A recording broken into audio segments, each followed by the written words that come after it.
One nation one election विधेयक लोकसभेत स्वीकारले. विरोधात पडली 149 मते. केंद्रीय कायदा मंत्री अर्जुनराम मेघवाल यांनी घटनेतील 129 संशोधन विधेयक 2024 हे मांडले. या विधेयकावर इलेक्ट्रॉनिक वोटिंग मशीनने मतदान घेण्यात आले. विधेयकाच्या बाजूने 220 आणि विरोधात 149 मते पडली.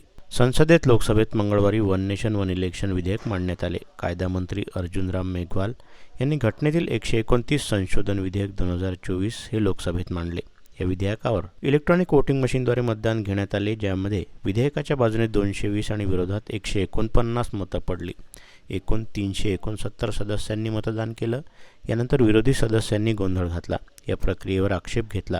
त्यावेळी गृहमंत्री अमित शहा यांनी आक्षेप असेल तर मतपत्रिकेद्वारे मतदान घेण्यास सांगितले. यावर लोकसभेचे अध्यक्ष म्हणाले की आम्ही आधी सांगितले होते, जर एखाद्या सदस्याला तसं वाटलं तर मतपत्रिकेद्वारे त्याचं मत देऊ शकतो.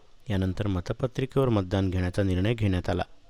लोकसभा अध्यक्ष ओम बिर्ला यांनी इलेक्ट्रॉनिक मतदानाची प्रक्रिया सांगितली. जेव्हा मतदान करतात तेव्हा चुकून बटन दाबलं गेलं असेल तर मतपत्रिकेद्वारे ती चुकून दुरुस्त करू शकतात. लोकसभेचे सेक्रेटरी जनरल तुमची पूर्ण व्यवस्था करेल. अनेक खासदार नवीन आहेत, ते पहिल्यांदाच संसदेत आले आहेत. त्यामुळे मतपत्रिकेवर मतदान झाल्यानंतर लोकसभेत अध्यक्ष ओम बिर्ला यांनी निकाल सांगितला. त्यांनी सांगितले की प्रस्तावाच्या बाजूने एकूण 269 तर विरोधात 198 मतं पडली. यानंतर कायदा मंत्री अर्जुनराम मेघवाल यांनी विधेयक लोकसभेत मांडलं. त्यानंतर लोकसभेची कारवाई दुपारी 3 वाजेपर्यंत स्थगित करण्यात आली आहे.